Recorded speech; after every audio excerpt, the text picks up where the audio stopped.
आज हम micro teaching skill करेंगे, स्किल ऑफ प्रोबिंग क्वेश्चंस। कैसे हम प्रोबिंग क्वेश्चन स्किल को अपने टीचिंग लर्निंग प्रोसेस में यूज करते हैं। लेकिन इससे पहले आप इस चैनल को सब्सक्राइब कीजिए और अगर वीडियो आपको पसंद आए तो इस वीडियो को लाइक और शेयर कीजिए। क्वेश्चनिंग एक इंपॉर्टेंट स्किल है। क्वेश्चन बहुत इंपॉर्टेंट टेक्निक है एवरी टीचर के लिए जो थॉरली बच्चों को पढ़ाते हैं। ये हेल्प करते हैं बच्चों को to recall facts, exercise their reasoning ability और एक लॉजिकल प्रोसीजर है प्रॉब्लम सॉल्विंग का क्वेश्चनिंग टेक्निक। और एक टीचर अपने सभी स्टूडेंट्स को ज्यादा से ज्यादा क्वेश्चंस आंसर करने के लिए इनकरेज करता है। तो क्वेश्चनिंग स्किल सब्जेक्ट मैटर को ज्यादा क्लियर करने में हेल्प करते हैं। लेकिन क्वेश्चन का एक परफेक्ट ऑर्डर होता है। एक होता है लोअर ऑर्डर क्वेश्चंस जिसमें केवल मेमोरी लेवल को देखा जाता है। मिडिल ऑर्डर क्वेश्चंस जिसमें एप्लीकेशन टाइप क्वेश्चंस भी आ जाते हैं। फिर हायर ऑर्डर क्वेश्चंस जिसमें बच्चा सोचता है, एनालाइज करता है, सिंथेसाइज करता है अपने आइडियाज को। तो इस प्रकार ये क्वेश्चंस के स्ट्रक्चर होते हैं। लेकिन हमने प्रोबिंग क्वेश्चनिंग स्किल को कैसे यूज करना है, आइए जानें। Probing refers to going deep in the matter in hand. जो भी आप पढ़ा रहे हैं उस कॉन्सेप्ट के डीप में जाना, उसको डीपली पढ़ाना, तो उसको बोलते हैं हम probing. When teacher asks questions, there can be 5 possibilities. जब टीचर किसी भी बच्चे से क्वेश्चन करता है तो 5 संभावनाएं बनती हैं। ये कौन कौन सी संभावनाएं हैं, आइए मैं आपको बताता हूं। पहली संभावना नो रिस्पॉन्स। बहुत होती है ये संभावना। आप प्रश्न कर रहे हैं और बच्चा बिल्कुल आंसर नहीं दे रहा है, चुप, बिल्कुल चुप। दूसरी संभावना क्या है, रॉन्ग रिस्पॉन्स, गलत आंसर देता है बच्चा। तीसरी संभावना क्या है, पार्शियली करेक्ट रिस्पॉन्स, आधा सा ठीक रिस्पॉन्स देता है। और फोर्थ संभावना क्या है, चौथी संभावना क्या है, इनकम्प्लीट रिस्पॉन्स, आधा आंसर। पहले था आधा करेक्ट और उसके बाद आधा इनकम्प्लीट आंसर, कंप्लीट है ही नहीं। और उसके बाद नेक्स्ट सबसे बेस्ट पॉसिबिलिटी है करेक्ट रिस्पॉन्स, बिल्कुल सही आंसर, एकदम अध्यापक ने पूछा और बिल्कुल सही आंसर। लेकिन हमने बच्चे को नो रिस्पॉन्स से होते हुए लाना है करेक्ट रिस्पॉन्स में। यही प्रोबिंग क्वेश्चनिंग है। Probing questions is a skill of going deep into the pupil's responses by asking series of questions which lead the pupils towards the correct response or the higher level of understanding. यही है probing questions. अच्छा अध्यापक, effective teaching वही है जो बच्चों को no response से करेक्ट रिस्पॉन्स पर लाती है। यही हमने स्किल में सीखना है कि हम ऐसा कैसे कर सकते हैं। According to Jangira and Associates, the skill of probing questions may be defined as the art of response management, comprising a set of behaviors or techniques for going deep into the pupil's responses with the view to elicit the desired response. अध्यापक का लक्ष्य होता है कि बच्चे को सही response तक लाना। इसके लिए जो हम टेक्निक यूज करते हैं उसे हम कहते हैं probing questions. on account of its emphasis on the ways and means of response management, the skill of probing questioning has been named as the skill of response management. इस skill का एक और नाम है और वो क्या है? Skill of response management. इस स्किल के कंपोनेंट्स हैं, सबसे पहला prompting. Prompting means giving clues और हिंट्स टू स्टूडेंट्स। आपने यूजुअली जैसे रामलीला होती है, दशहरा आता है और दशहरे से पहले रामलीला होती है, और रामलीला में जो कैरेक्टर्स आगे प्ले करते हैं तो उनसे पीछे एक व्यक्ति बोल रहा होता है। जैसे राम का डायलॉग हो तो वो धीरे से बोलेगा, फिर राम बोलेगा तो राम बोलेगा उसी डायलॉग को, तो वो है प्रॉम्प्टिंग। क्लूज देना कि आगे क्या करना है, प्रॉम्प्ट करना, हिंट्स बताना बच्चों को। लीडिंग फ्रॉम इनकरेक्ट और no response to correct response. बच्चा इनकरेक्ट रिस्पॉन्स दे रहा है, फिर हम उसको हिंट देते हैं, हाँ भाई ऐसा जैसा कर, ऐसे जैसे बोलो, फिर बच्चा करेक्ट रिस्पॉन्स पे आ जाता है एकदम। It consists of a series of questions which help to develop correct response.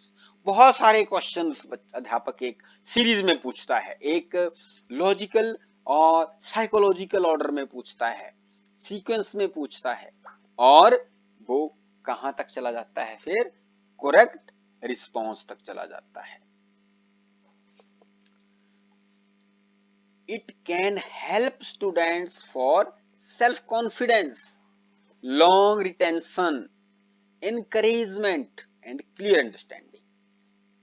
जब बच्चा सही आंसर दे देता है अंत में, तो बच्चे का सेल्फ कॉन्फिडेंस बिल्ड होता है और उसको जो क्वेश्चन अध्यापक ने किया होता है वह उसे लंबे समय तक याद रहती है, वो बात, वह इंक्रीज होता है, इंक्रीजमेंट होती है इससे, और अंडरस्टैंडिंग बिल्कुल क्लियर हो जाती है, एकदम साफ, एकदम clear.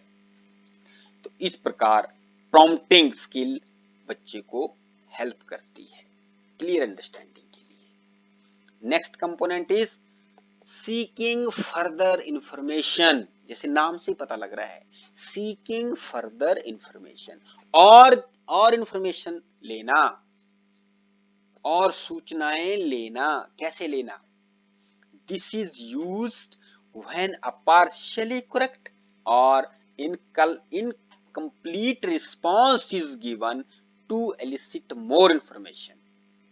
This is to supply additional information to desired response.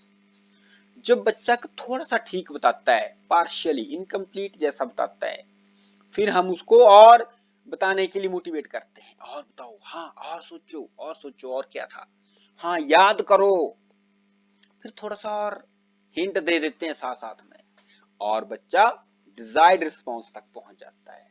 तो ये है सीकिंग फर्दर इंफॉर्मेशन।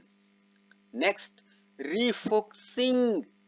हमने एक पिछली स्किल में पढ़ा था, स्किल ऑफ स्टिमुलस वेरिएशन में फोकसिंग। फोकसिंग कैसे करते हैं उसमें मैंने आपको बताया था। अगर आपको जानना है तो उसका लिंक मैंने डिस्क्रिप्शन बॉक्स में दिया है। तो रिफोकसिंग कैसे करते हैं? It is used in a correct response to strengthen the response. Teacher compares one situation to other and for implication of response to more complex and novel situations. जब बच्चा करेक्ट रिस्पॉन्स तक पहुंच जाता है तो अध्यापक फिर से उसको स्ट्रेंथन करता है, हाँ यही है करेक्ट रिस्पॉन्स, यही तो मैं पूछ रहा था। फिर टीचर कंपेयर करता है एक सिचुएशन को दूसरी सिचुएशन से। देखो, पहले आप देखो यहां तक सोच रहे थे, अब आपने थोड़ा और मेहनत की तो आप यहां तक पहुंचे, ताकि वो इंप्लाई करे, इंप्लीकेशन करे उस रिस्पॉन्स को to more complex and novel situations. उस रिस्पॉन्स को आने वाले कॉम्प्लेक्स सिचुएशन में वो यूज कर पाए। जैसे हम मैथमेटिक्स की फॉर्मूला बताते हैं, एक फॉर्मूला दूसरी सिचुएशन में यूज होता है, तो अध्यापक पूछता है, हाँ हमने पहले उसमें कौन सा फॉर्मूला यूज किया था, बताओ कैसे की थी कैलकुलेशन। फिर वैसी सिचुएशन फिर आ सकती है, तो हम अध्यापक उस सिचुएशन से बच्चे को दूसरी सिचुएशन में भी ले जाता है कि देखो फर्दर अगर ऐसी सिचुएशन आएगी तो आप इस प्रकार इस फॉर्मूला को यूज करोगे।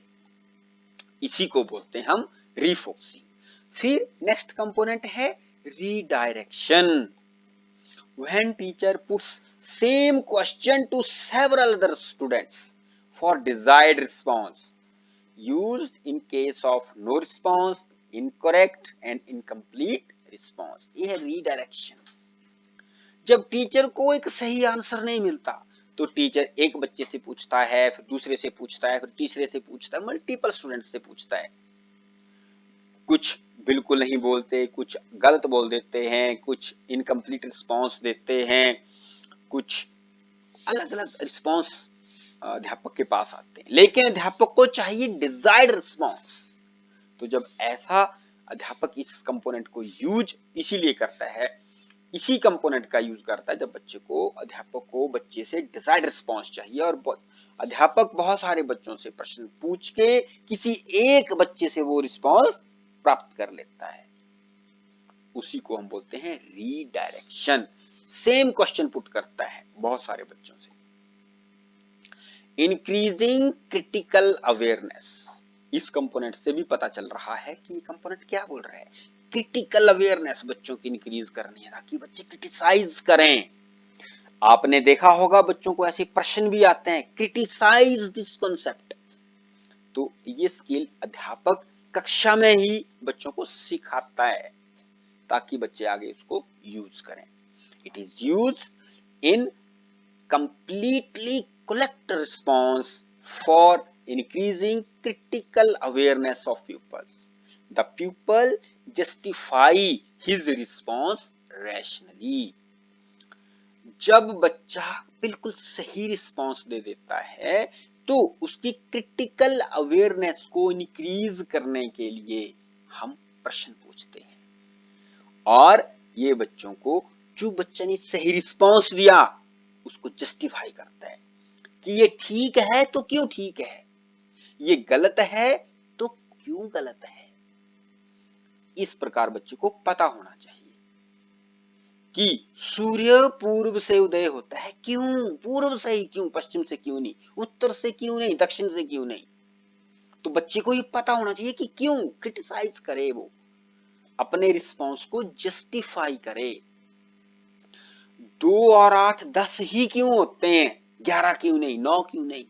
तो इस प्रकार की क्रिटिकल अवेयरनेस अध्यापक बच्चों में इंक्रीज करता है। तो उसको इंक्रीज करने के लिए हम इस प्रकार के क्वेश्चंस को फ्रेम करते हैं कक्षा में, ताकि बच्चे नॉलेज भी लें और फर्दर सोचें, कॉन्सेप्ट में डीप जाएं।